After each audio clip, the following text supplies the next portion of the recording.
NASCAR Gambling Podcast on the Sports Gambling Podcast Network is presented by WynnBet. WynnBet is now live in Arizona, Colorado, Indiana, Louisiana, Michigan, Massachusetts, New Jersey, New York, Michigan. So nice, I got to say it twice. Tennessee and Virginia. From boosted same-game parlays to live in-game odds, WynnBet has what you need to win. Bet $100 and get $100 at WynnBet.com or download the WynnBet app and start winning today. State restrictions apply. We're also brought to you by Sports Gambling Podcast Final Four Watch Party. This Saturday, sweat out your bets and win prizes with Ryan, Sean, and Colby over on youtube.com/Sports Gambling Podcast. Plus, make sure to fill out our listener survey for a chance to win $100 in SGPN gift card.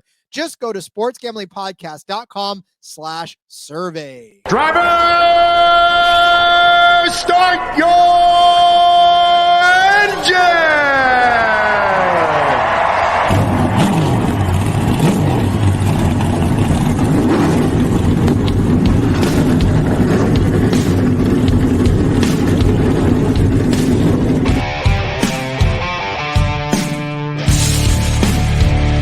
Strap in and pull those belts up tight as the Sports Gambling Podcast Network presents the NASCAR Gambling Podcast. I'll wreck my mom to win a championship. I'll wreck your mom to win a championship. With all the news and the best bets for your NASCAR weekend.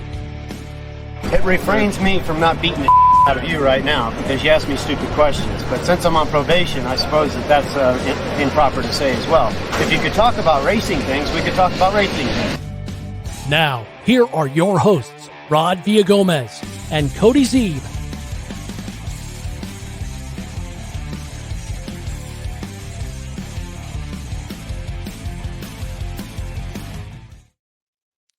Welcome in to the NASCAR Gambling Podcast here on the Sports Gambling Podcast Network. He's Cody Zeeb. I'm Rod Villagomez, and we are moving ourselves on to a short track race. Cody, we have had a super speedway. We have had a mile. We have had a mile and a half super speedway, and a road course. Now we go to the short track portion of the schedule.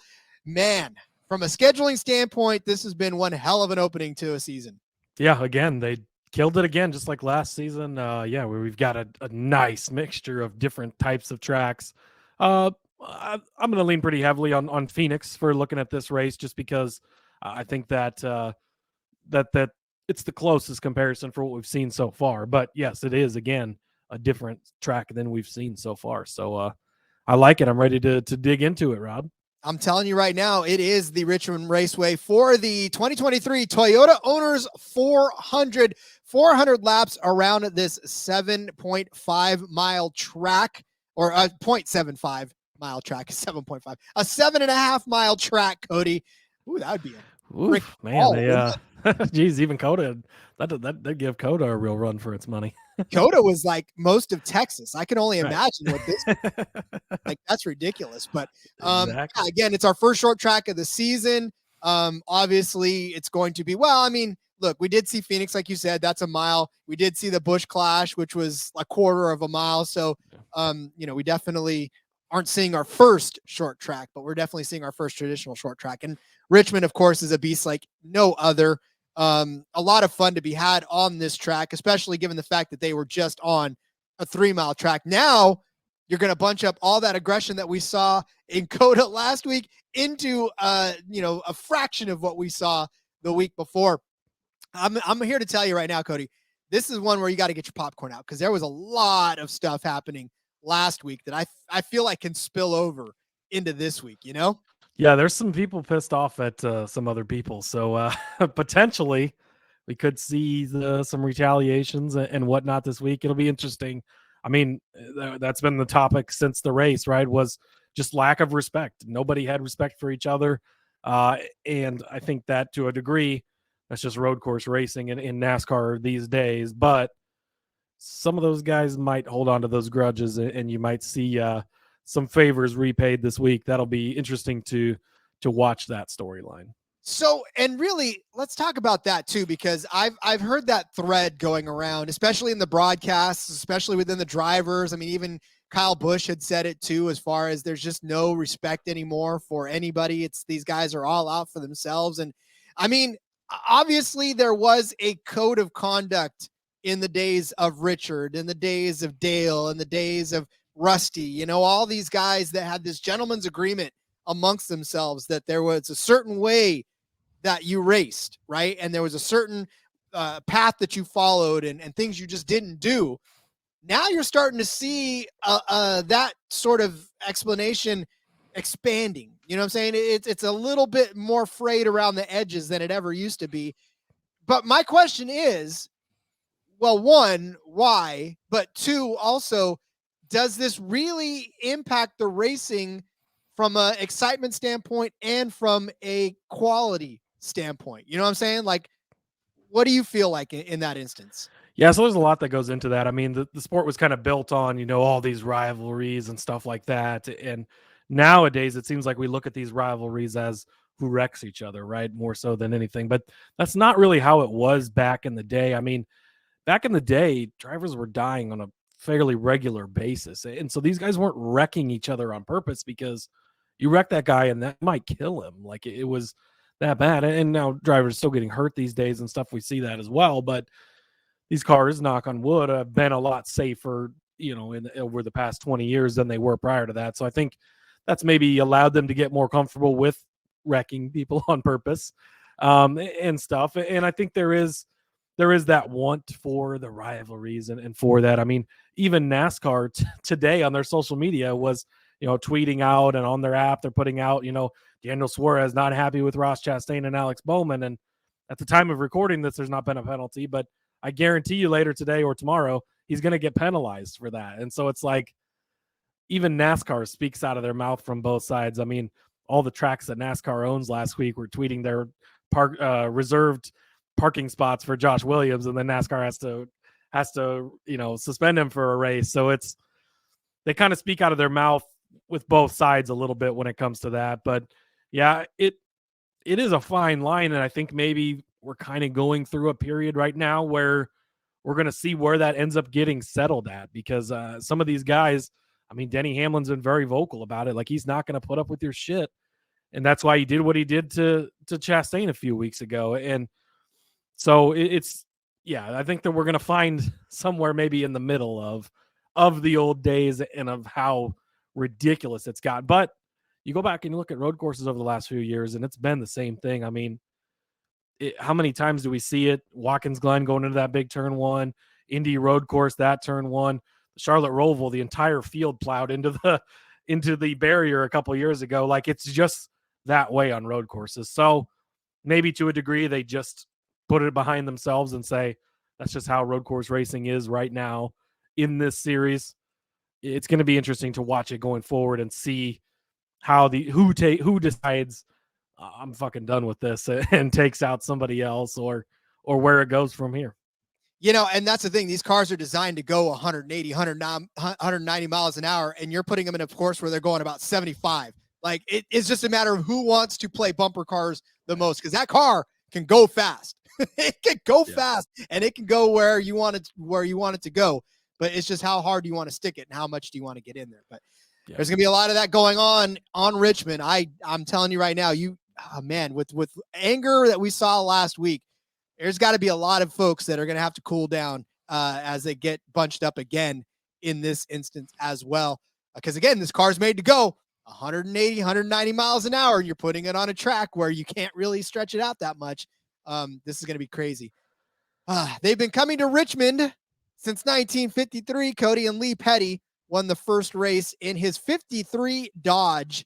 And, of course, the latest winners last season were Kevin Harvick in the fall, Denny Hamlin in the 2022 Toyota Owners 400. Go figure, a Toyota winning a Toyota race. So maybe we'll be talking about that, huh? This has been a Toyota-dominated racetrack for a little while, so we'll see. A couple things, too, before we get into it. The short track package that they used at Phoenix, and they somewhat use at the road courses as well, back in action this weekend. So it'll be the short 2-inch spoiler, remove some of those pandals and strakes from the underbody. Wet weather package will be in effect.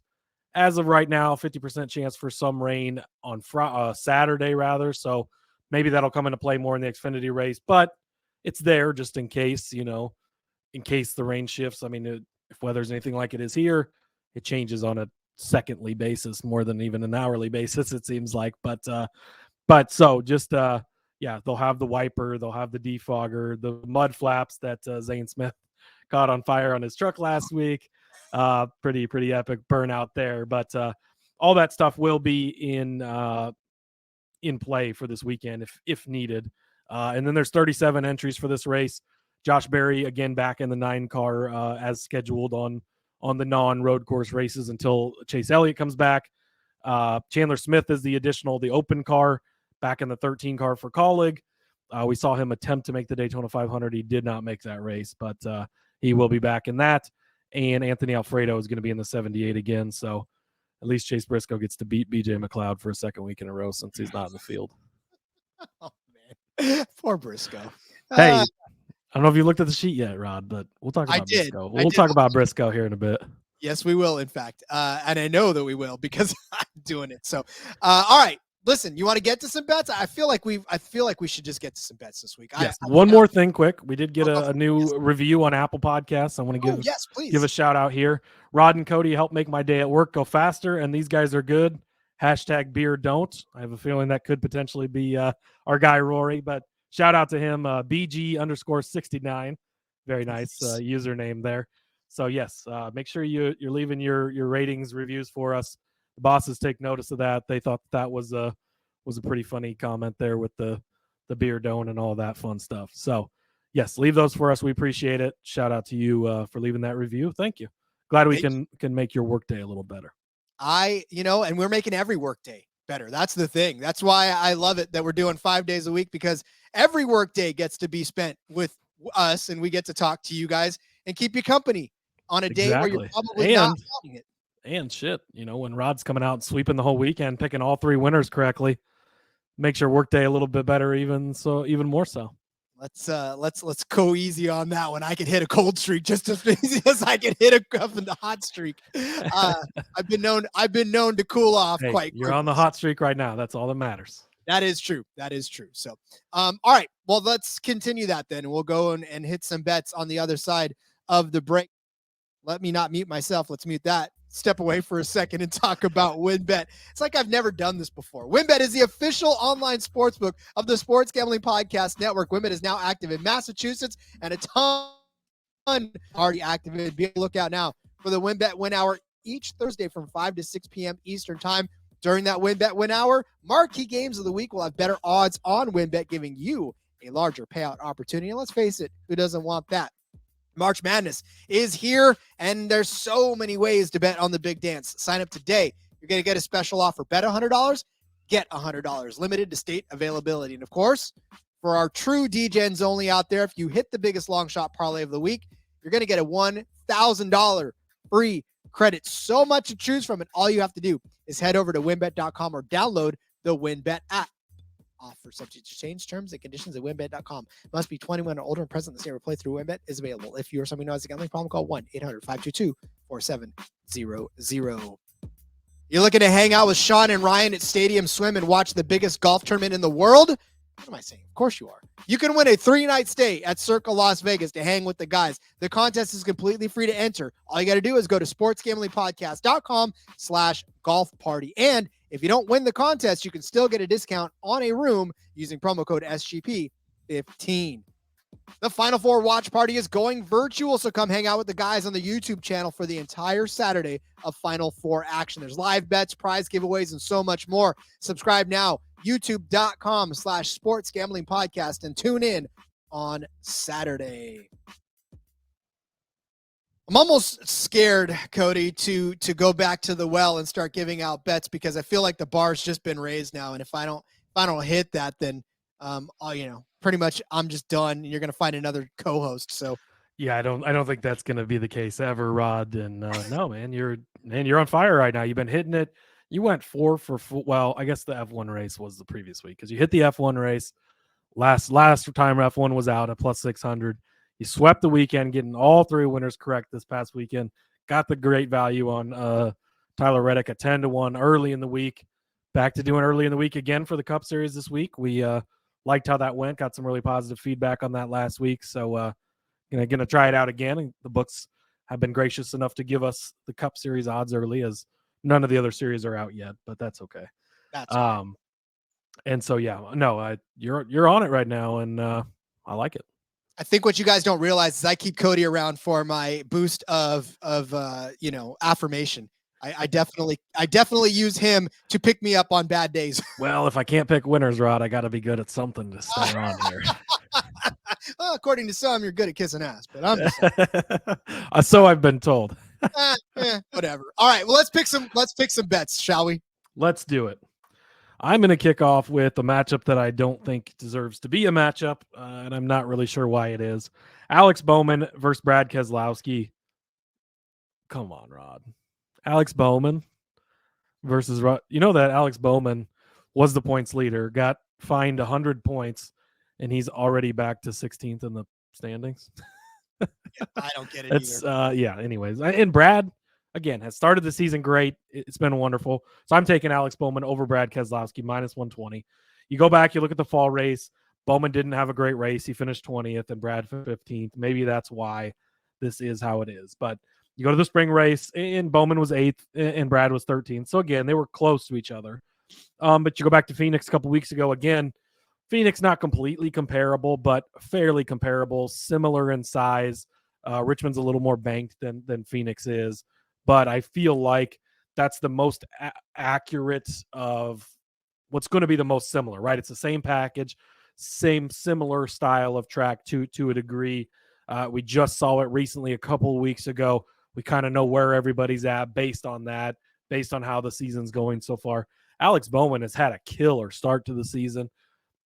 He's been tearing it up week in and week out. Like I said, he was the points leader before the penalties. He's all the way back up through the points already.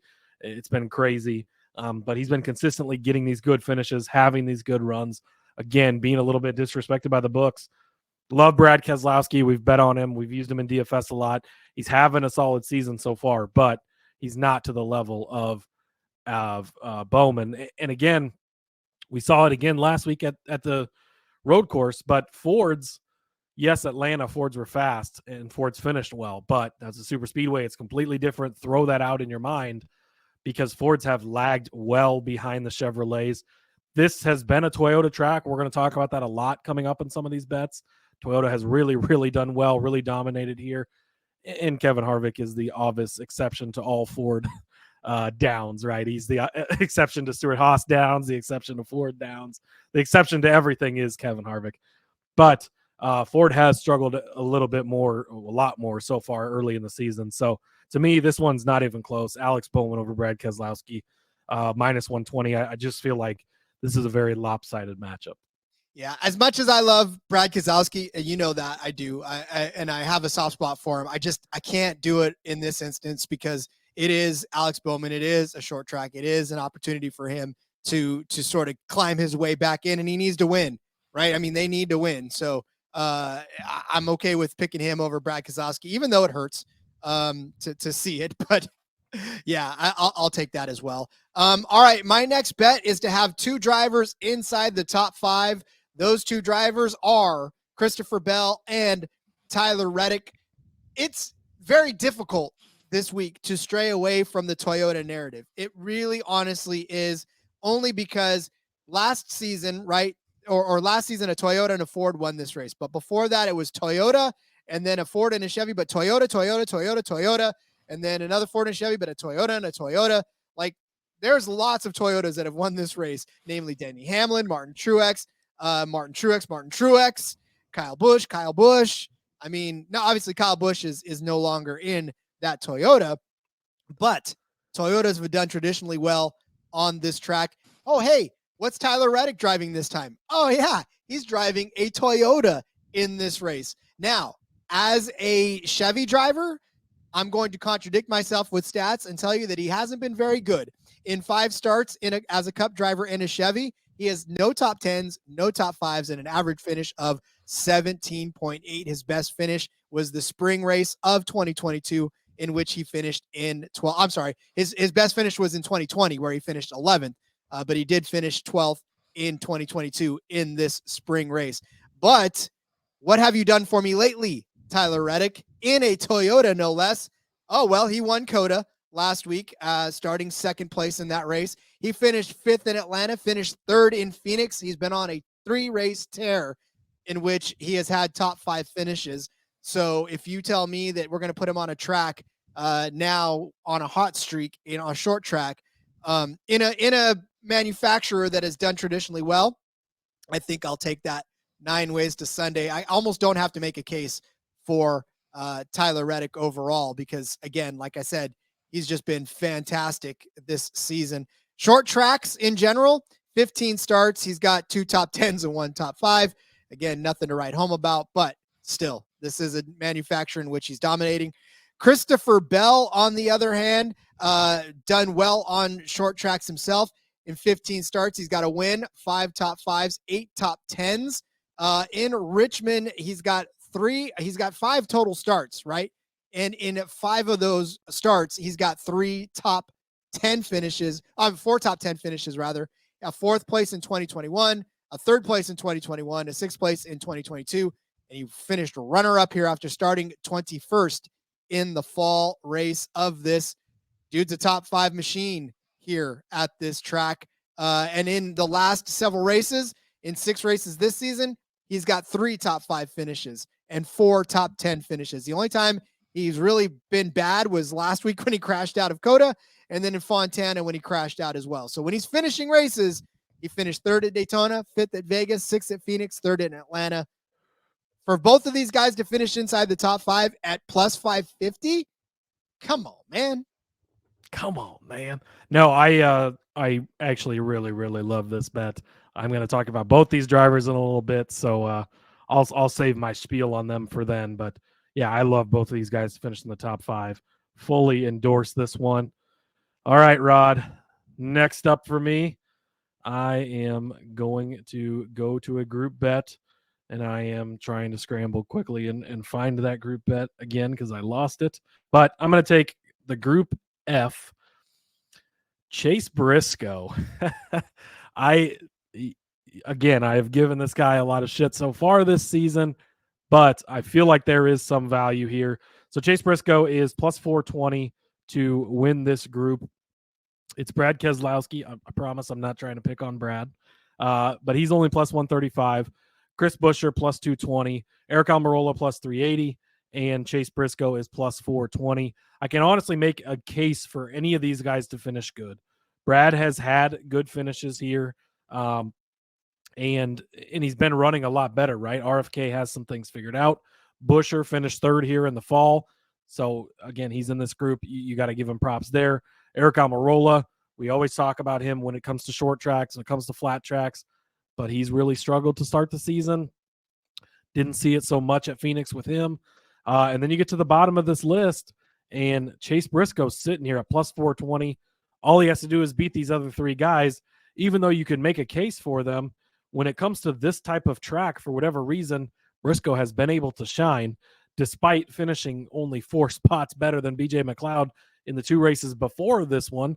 When they came to Phoenix, Briscoe finished 7th here. He won last season in the spring race as well at Phoenix. And then in the fall race, finished 23rd here, so not a great performance. But in the spring race, 11th again as well. So he's got the ability to run up front here. We know that Harvick is very good here in the Stewart-Haas car as well.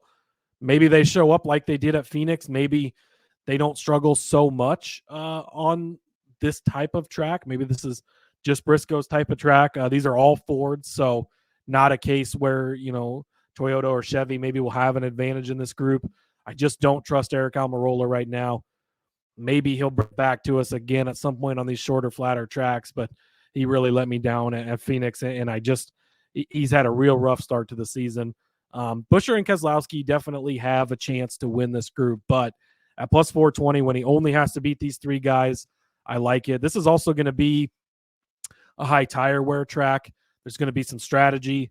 And we saw, I think it was the fall race, where if it goes green for a while, that's when we're going to start seeing fuel mileage come into play. You can 2-stop, you can 3-stop. I think the last stage was you could 2-stop it or 3-stop it, and they really figured out that the time should be fairly similar. So depends which one you want to do, when the caution flags fall, all this stuff. So there could be a lot that goes into this race. But Chase Briscoe for me at plus 420 is just too good a value for how he's performed lately on this style of track. I'll probably go back to fading him again next week just because I can. But on this style of track, I will take Chase Briscoe in this specific matchup at plus 420. Okay, you do that. Although it is Bristol Dirt next week, so I might not fade him because he's pretty decent there. Yeah, actually, So we might be on the Briscoe train 2 weeks in a row. Watch out. We'll see how bad he burns me this week. Well, I'll talk about that one in a second. I mean, look, anything can happen, right? And I like the value of Briscoe at plus 420. He has sort of been off to a bad, which is why you're getting him at good odds. And all it takes is for one better finish than all those guys to turn that around. So not completely opposed to that, but I'll definitely make a case for that one later on. I'm going to go ahead and load up my first head-to-head. I'm going to take Daniel Suarez over Josh Berry at minus 120. Kind of an unpopular opinion. I know everybody loves Berry in that 9 car, but unfortunately, we haven't seen that 9 car play exactly the same as we have. Now, granted, there was a lot of talk of that 9 car last week on the road course, but obviously he got mixed in the mayhem. Just not necessarily as experienced of a driver in stock cars, obviously, was Taylor, then his predecessor in Elliott. Berry, kind of the same instance, right? I mean, this is a short track race with Cup cars, right? This isn't Xfinity. This isn't trucks for Berry. This is actually Cup. I don't know what he's going to do. I don't know how he's going to run. I don't know what he's going to be like on these short tracks. I know what he's like in other series on short tracks, but I'm not necessarily sure what we're up against here. A lot of beating, a lot of banging, no respect. We talked about that before. And when you're a rookie in these cars and in this series the way he is, there's not going to be a lot of room given to you. Now, Daniel Suarez has not necessarily done all that much better, but I'm not asking him for an outstanding finish. I'm just asking him to finish better than Berry. And for Daniel Suarez, we've seen him run well. I mean, we've seen him run very well over the last few races. Now, the luck hasn't been there for him the rest of the season. Over the last 3 races before Coda, he's 22nd in Phoenix, 29th in Atlanta, and then 27th last week. So, again, it was all a lot of bad luck for Suarez, and now he's pissed. Now he's driving pretty mad. And I think that there's going to be now, granted, that also could lead to a lot of mistakes from Daniel Suarez, driving a little bit more pissed off. But all I'm saying is I will take the experience of the full-time Cup Series guy here over the young man. I say young. He's not necessarily all that young, but young in the Cup Series anyways, Josh Berry. I just don't feel good about his chances of hanging with everybody with everything that's about to go on in this race. Yeah, and Berry did finish 10th at Phoenix, so I looked hard at this matchup. I was about to go the same way you did. That kind of just talked me off of it just a little bit, but I agree on all the points you made and just the experience. You can trust Suarez more, and Suarez has been looking good to start the season. Again, the results haven't always been there, but we know he's been fast. He is pissed off now. Maybe he channels that inner madness and drives to a good finish and can top Berry here. And again, with the tire wear, having to manage that throughout the race, so many more things introduced at this track that, again, Berry's an experienced driver, but not in the Cup Series, specifically not in this car, really. Just a few starts he has this season. So I don't blame you for taking this one either. Next up, I'm going to take Bubba Wallace over Chris Buescher. This is plus 120. I was a little bit on the fence here just because Buescher has actually been pretty decent at this track. He finished 3rd here in the fall. And so props to him for that. Bubba, he finished 13th here in the fall and 26th in the spring. Buescher was 15th in the spring, so not great there. So Buescher actually won this head-to-head both times on this track last year, but Toyota on this track has been good. Toyota has been looking fairly strong, much stronger, I would say, than Ford has so far into this season. Bubba Wallace has been really fast. There's multiple times, and again, the last 2 weeks, it's hard to put those too much into because it's a road course, because it's a super speedway, but you go back and Bubba has had speed at multiple tracks. The results haven't been there. I know he's kicking himself right now. He made the comment about rookie mistakes and maybe he should be pulled out of the car and all that. if they can get Bubba to breathe, he is a very good driver on an extremely good team. This 2311 team is firing on all cylinders. They've had 3 different people win in that 45 car in the last less than a year. 3 different people have won in that car number. And Bubba is one of those guys. And he's proven he can have speed. Toyotas can be fast. 2311's coming off of Tyler Reddick just winning this past weekend. Things have been looking good in that camp. I trust that camp more than I trust the Ford, more than I trust RFK. And the big part on this is you're getting plus money. It's plus 120. The Buescher side of this, I think, was juiced up at -1. Oh, where'd it go? I lost it, but I think it was like minus 150 or something. It's definitely, I would not touch that side of it for sure. And I just think that, let's see. It was minus 150. Minus 150. Yeah. So no, thank you. This to me is enough of a coin toss up that I'm not going to take the minus 150. Don't trust Ford other than Kevin Harvick. I'm going to keep saying that because don't mistake that for Kevin Harvick, but don't trust Ford as much. Love Toyota this weekend. I think we're going to see them continue to be fast. And yeah, so Bubba for me is the way to go on this one. Yeah, I mean, again, it's Toyota over everybody this week, I think, and I'm going to go with you on that one as well. Because again, Bubba's got to get out of his head. If he gets out of his head, he's a good driver, and he just needs to, it's a lot like AJ Allmendinger, in that you've got to coach these guys to be a little less emotional, but not lose that edge. It's a weird balance you got to strike in that car and in that head. So yeah, and then back at Phoenix a couple weeks ago, Bubba 14th, Buescher 15th. So they did finish back to back, but Bubba beat him. And again, Tyler Reddick in that race ended up finishing third. Brad Keselowski was behind those guys. So it's not like, RFK looked super strong that day, whereas 2311 did look pretty strong. Bubba's result, not as good, but again, trusting the team more so than the RFK camp. I concur. All right. Well, I'm going to take 2 teammates. You already had made the case for Briscoe to win a group that had Almirola in it. Well, I'm actually going to argue the other way. I think Eric Almirola is going to end up being the faster of the 2 cars. And really, it's not so much that I think Almirola is the world's greatest driver, but I also know that on short tracks, he has been very much more efficient than has Briscoe. Almirola's made 74 short track starts in his career. That is just phenomenal. He's got 19 top 10s and 5 top 5 finishes in those starts.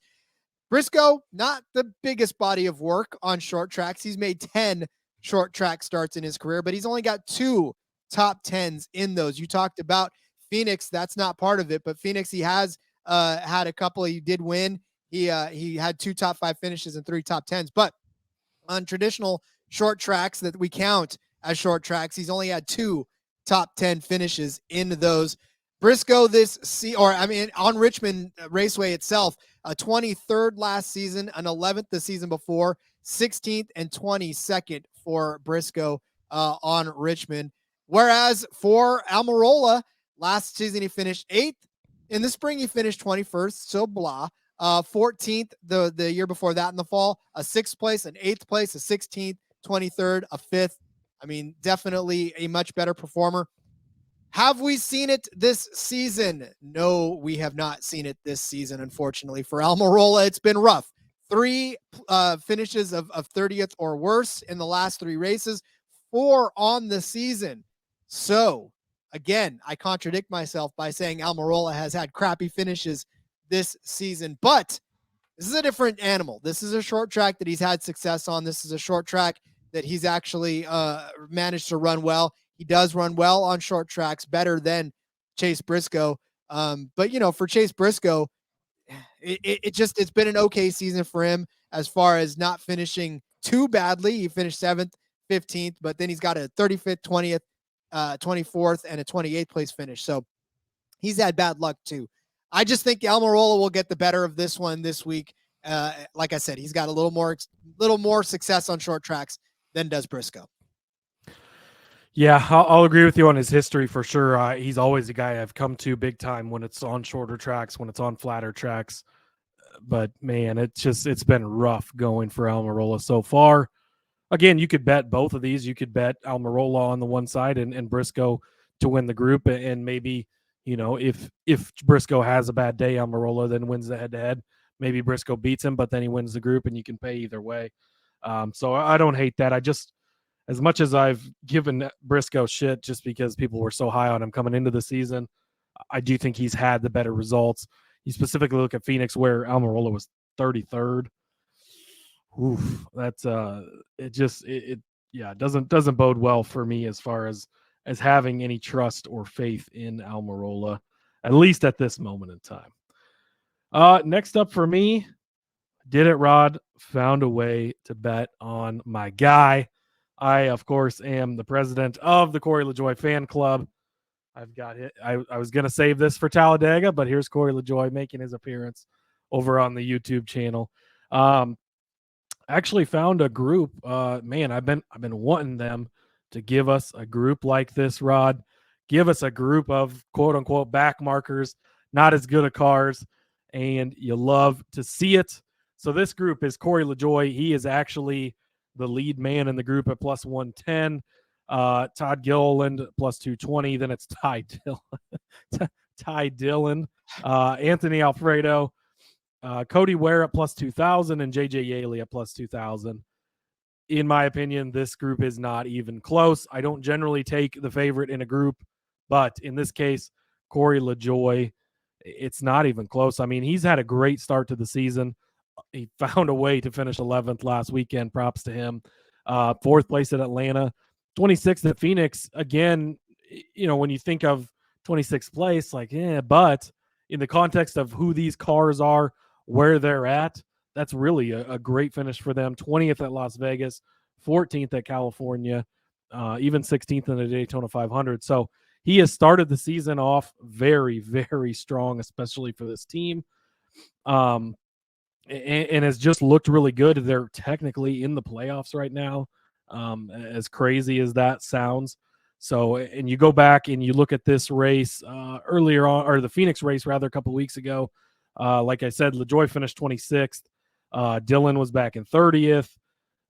Gilliland was actually in the 15 car. He will be back in the 38, but Zane Smith in the 38 finished behind LaJoie. Gilliland in the 15 finished behind LaJoie. Cody Ware finished 34th. And then Anthony Alfredo's in the BJ McLeod car that finished 36th. I mentioned Ty Dillon and JJ Yaley. He's going to be in the 15 car. He wasn't in the Phoenix race, but all those cars finished behind LaJoie at Phoenix just a couple of weeks ago. LaJoie, it's not even close, is the best driver in this group, hands down. Again, I don't think that's even close.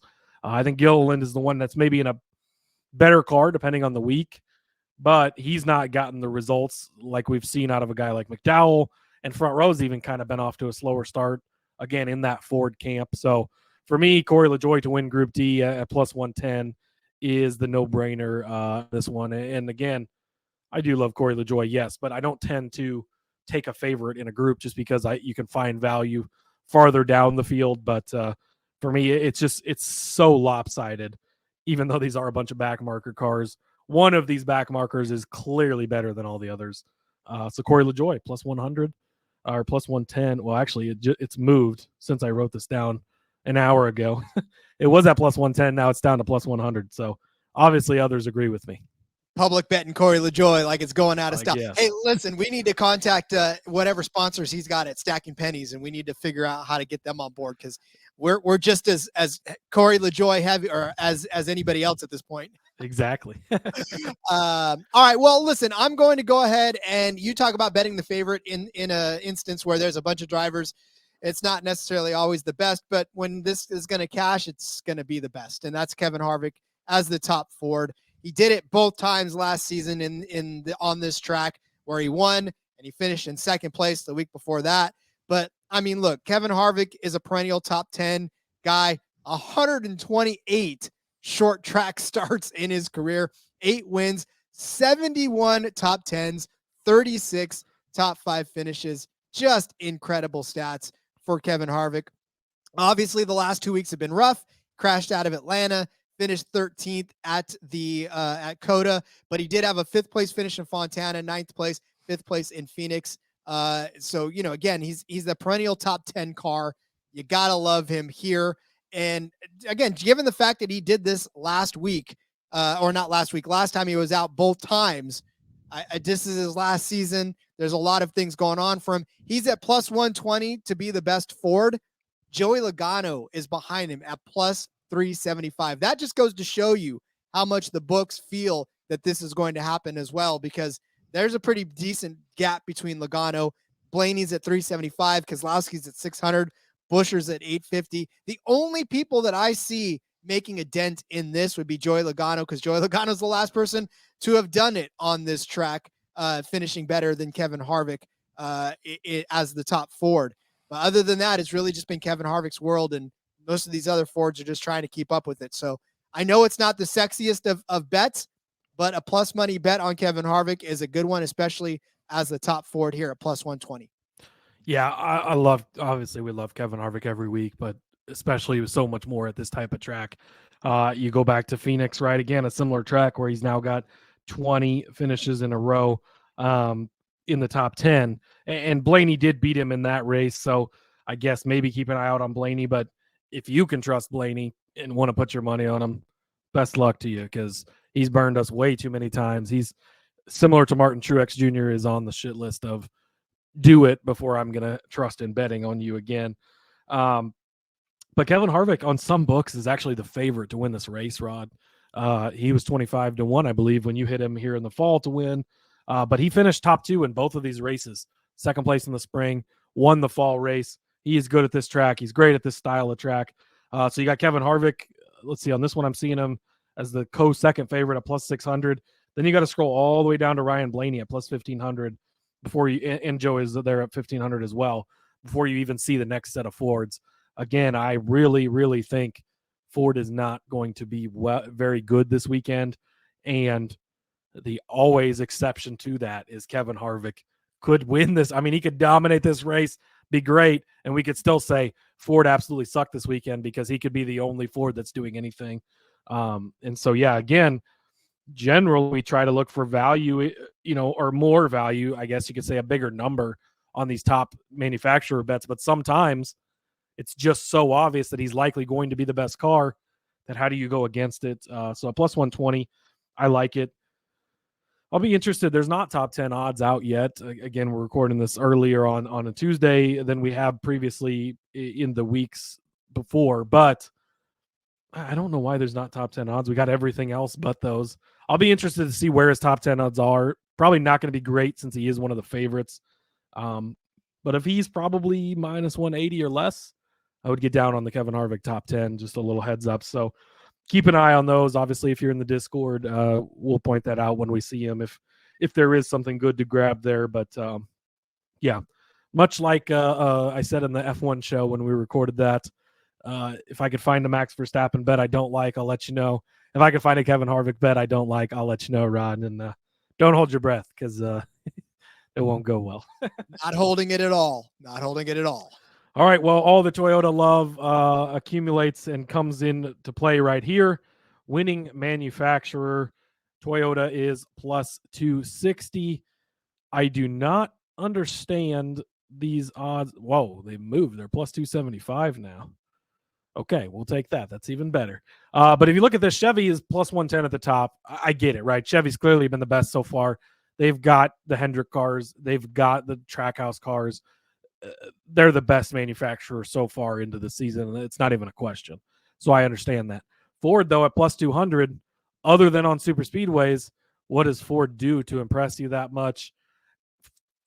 Fords that could, Chevrolet drivers that could win this list. I can name you 6, 7, 8 different guys, right? You got Kyle Busch is in that conversation as well. There's plenty of guys who could win in the Chevy camp. In the Ford camp, Kevin Harvick obviously could win. Joey Logano could win. And Ryan Blaney, maybe, I guess. He hasn't won a points-paying race in 2 seasons almost at this point. So Brad Keselowski, Chris Buescher, you're really starting to push it there, and things probably have to fall way into place. So I don't understand why Ford is the second favorite on this. But Toyota then is at plus 275. Toyota's won 6 of the last 9 races here. Toyota consistently looks good at this track. Denny Hamlin won this race in the spring. You go to the fall race. And that was Kevin Harvick winning, but Christopher Bell right there in second, Denny Hamlin right there in fourth, even Martin Truex in his retirement season, 7th place finish in that race. And then you go back to the spring race. Like I said, Denny Hamlin wins. Truex again in fourth. I don't think either of us are talking about Truex. I haven't looked fully ahead at all your bets, but again, I don't trust him. But he's in that Toyota camp, so this would be a way to hedge on not having to bet on him. Christopher Bell, again, 6th place. So Toyota has just traditionally owned this track and always been good here. And then even if you go back to Phoenix a couple weeks ago, Reddick in 5th, or 3rd rather, Christopher Bell in 6th place. So Toyota's performed well enough that, again, we've pointed this out before, even though Chevrolet, yes, should be the favorite, they've got the most drivers that could win this race for sure. There's still 5 different, I mean, you could make a case for all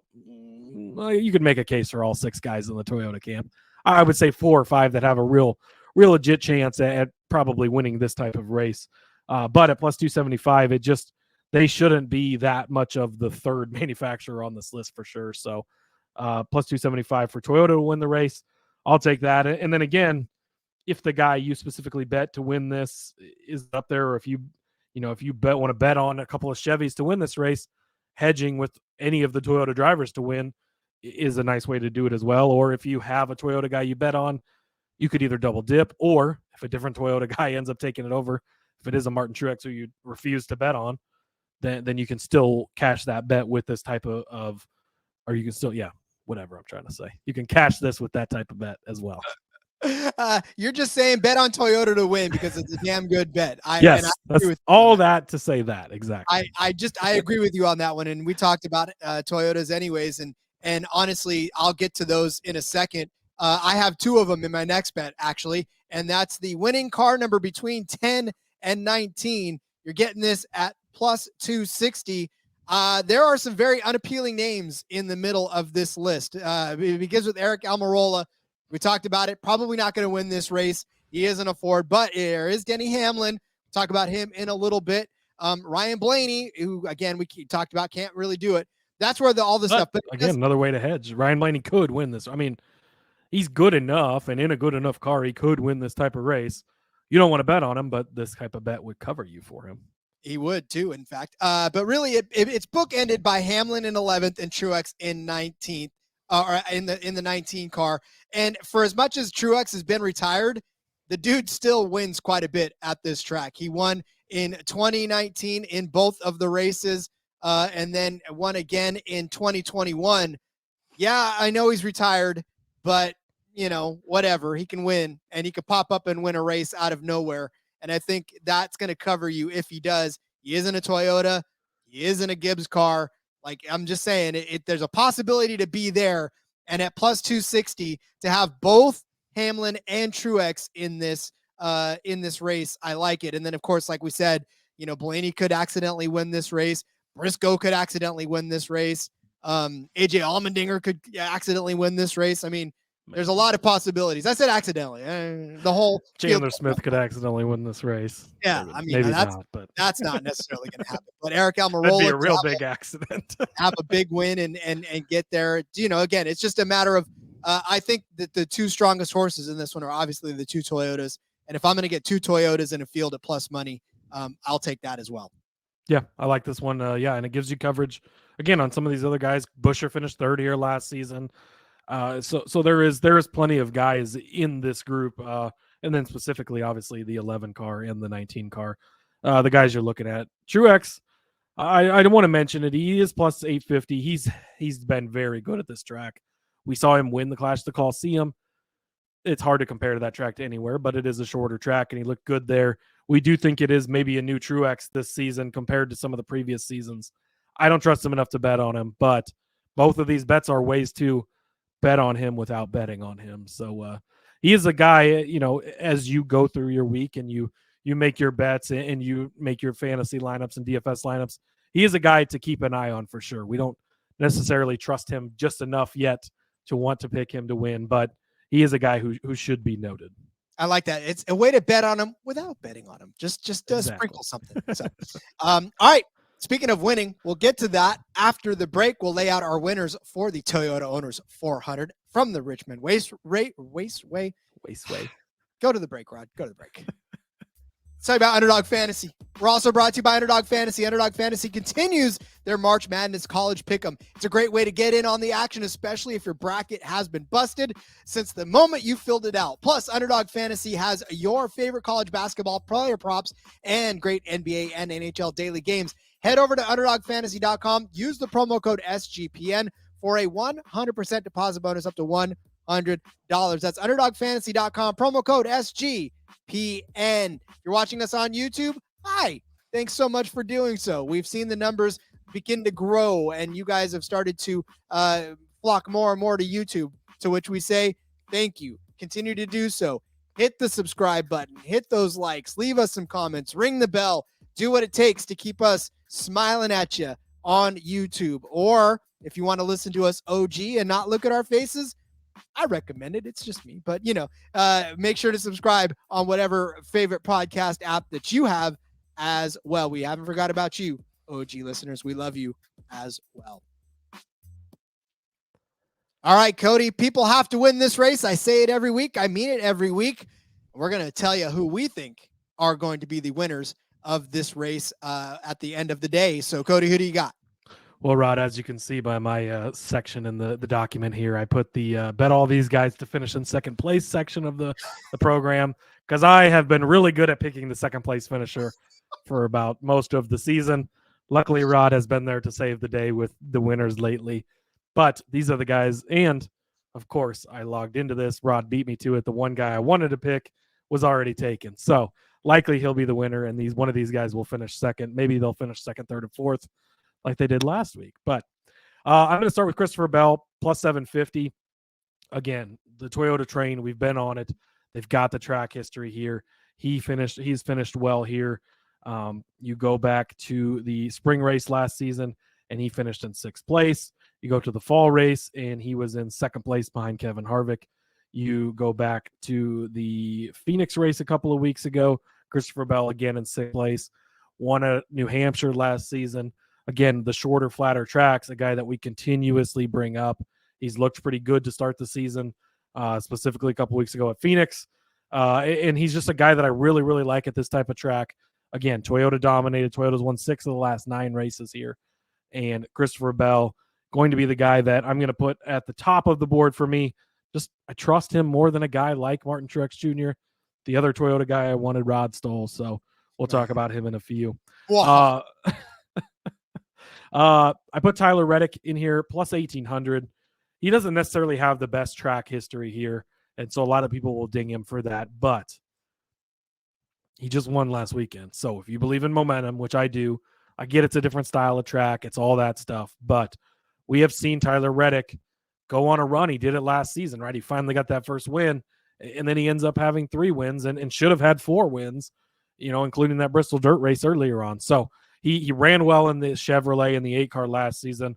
Now we're at a track where it's Toyota is very good at, and Tyler is one of the better drivers. I mean, just raw talent wise, I'm putting him up there in the probably Mount Rushmore of the guys in the series right now. I think he is that good, and we're going to continue to see the fruits of that labor going forward.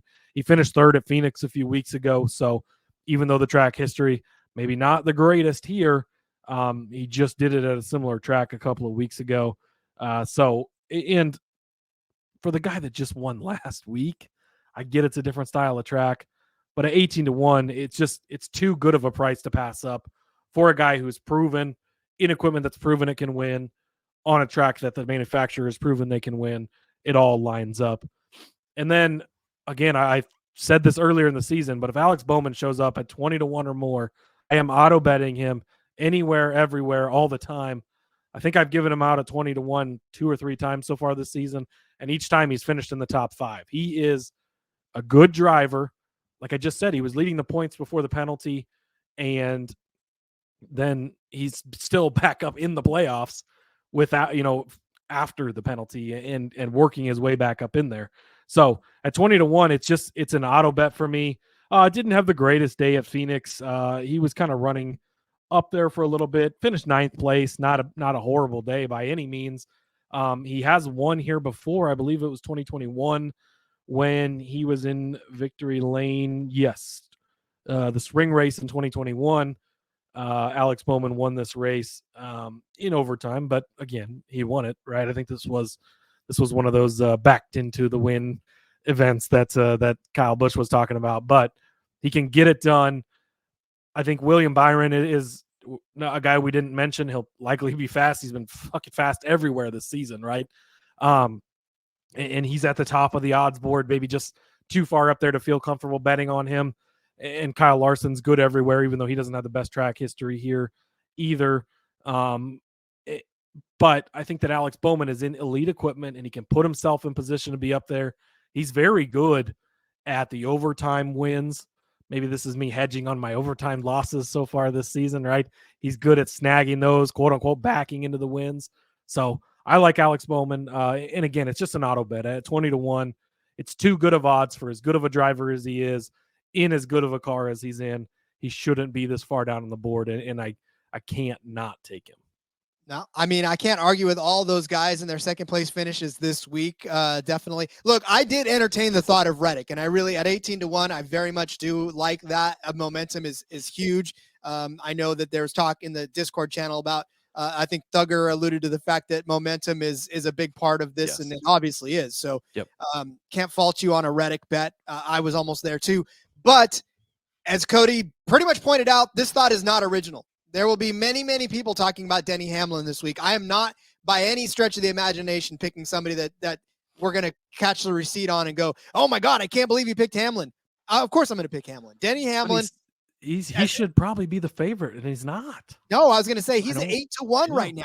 8-1. William Byron is at 550, plus 550. Kyle Larson is at plus 600. I don't know. Kevin Harvick's at plus 600. Christopher Bell's at plus 750. And then there's Denny Hamlin at plus 800. So this is an instance where you need to get on this as soon as you listen to this podcast. I don't know that it'll stay at plus 800.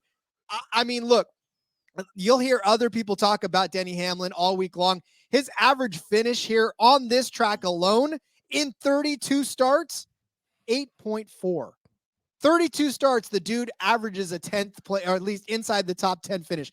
4 wins on this track. Granted, 3 of them came a while back, but he did have a win in the 2022 season. He won this race last year. Finished 4th in the fall as well. 21 top 10, 17 top 5s. It's just, the list goes on. 2,135 laps that he's led. In the 3 of the 4 races that he's run, he led 207 laps in the 2021 race spring here, where he finished in 2nd place. 197 laps he led in the 2021 fall race, where he finished 2nd. He only led 5 laps in the race that he won, and 22 laps in a 4th place finish in the fall. Denny Hamlin's just freaking, he cements his name in this track. There's just nobody. He's led the most laps than most of the other active. Holy cow.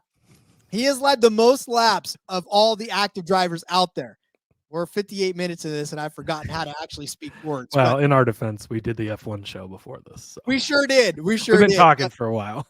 We've been talking for, which is why I can't say laps led, but he's the active laps led leader, right? And it's just Denny Hamlin. You're going to hear his name all weekend long for good reason, but we're telling you now at 8-1, please pounce on that, because it probably won't be there very much longer. He's probably going to end up winning this race. It's been a yo-yo season for him, right? Couple of 6th place finishes, a rough finish in Phoenix. But I mean, listen, he's trying, right? And as a Toyota's going to win this race, I feel like it's going to be Hamlin. Yeah, I love it. Like I said, I was going to pick him. He's a guy I just early on in the week, it's like, he's a guy I trust here, maybe more than anyone else. This is, I think, going to be a good race. The spring race here was sort of boring. A lot of follow the leader, but they worked on that short track package and things got better in the fall race. I think some strategy is going to come into play. I do think maybe this week more so than any week we've seen lately, there's a lot of guys that could win this race. Like I talked about William Byron, he's been fast every week. Kyle Larson, and shout out to Thugger in the Discord. He was wondering why Larson was maybe one of the favorites. I argued why I think Larson should be a favorite, but I will say he's not worth betting on to me this week, just for the record, for anybody that saw that conversation there. I think he should be a favorite because if he isn't, the books are going to get hammered on him. But I don't think he's going to get it done. Kevin Harvick obviously can win. Christopher Bell, Denny Hamlin, who made the cases. Martin Truex Jr., great history here. Kyle Busch, so hard to pass up on him, 10-1, Rod. Oof, I thought about it hard, but he's done it here before. Ryan Blaney, Joey Logano. Tyler Reddick could get it done. Ross Chastain, he's at 17-1. There's so many guys that you could make a solid case for this weekend to win this race. I think more so than any of the other tracks we've been to lately where it seemed like the favorites were more clear cut. So I think we're in for a good one. I think this is going to be a strong weekend and an exciting race. I agree. All right. Well, let's put a pin in this, and we'll talk to you again tomorrow when we start breaking down either the trucks or the Xfinity, whatever they give us odds for next. But we'll definitely wrap up this Toyota Owners 400 episode. Cody, as we do, let everybody know where they can find you on social media. Yep. You can find me on Twitter at Husker_Zeeb. If you're listening on the podcast, make sure you go subscribe to the YouTube, click the bell. Been doing the race recap shows live, interacting with everybody. That's been fun. So check us out over there. Check out the F1 Gambling Podcast. That's also going to make a surprise appearance on the NASCAR Gambling Podcast YouTube. And it's got its own podcast feed, of course. Indeed. Follow me on Twitter at RJ Villagomez. Link in the bio to everything I got going on, whether it's here, whether it is in between media, the back road on Thursday. Catch us there. Till tomorrow, we'll talk to you then. Let's go racing and let it ride.